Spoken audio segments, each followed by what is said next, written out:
Bonjour, nous allons résumer ensemble le Tanya d'aujourd'hui. Alors hier, nous avons dit que toutes les mitzvot sont limitées. Nous avons terminé avec la tzedaka, qui est également limitée. On doit donner 20% ou 10%.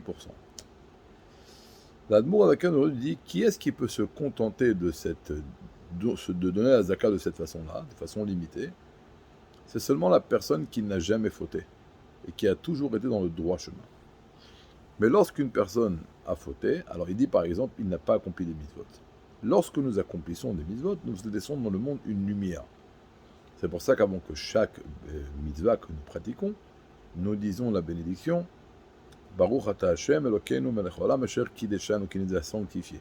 C'est la kedusha, la sainteté que nous faisons descendre à travers l'accomplissement de nos mitzvot. Lorsque je n'ai pas accompli une mitzvah que j'aurais dû accomplir, cette lumière que j'aurais dû faire descendre n'est pas descendue.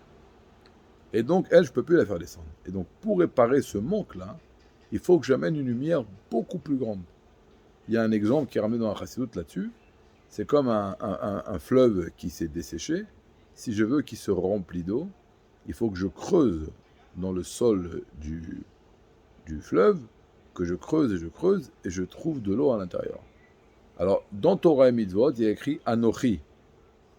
C'est-à-dire que la lumière de Dieu vient d'un niveau qui est au-dessus de Hatzilut, qui s'appelle dans le langage de la Kabbalah le grand visage ou la partie inférieure de la couronne. C'est cette lumière que nous faisons descendre dans le monde lorsque nous pratiquons des mitzvot. Alors que par rapport à la tchouva, il est écrit Anochi, Anochi Hashem Elokecha. 2 fois Anochi, parce qu'on creuse. On doit aller beaucoup plus haut pour amener une lumière beaucoup plus grande pour remplir le manque.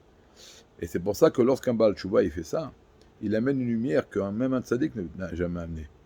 Et c'est pour ça que les sages ont dit que là où se trouve un Baal Tchouva, même un tzaddik, il ne peut pas se trouver. Demain, nous continuerons. Bonne journée.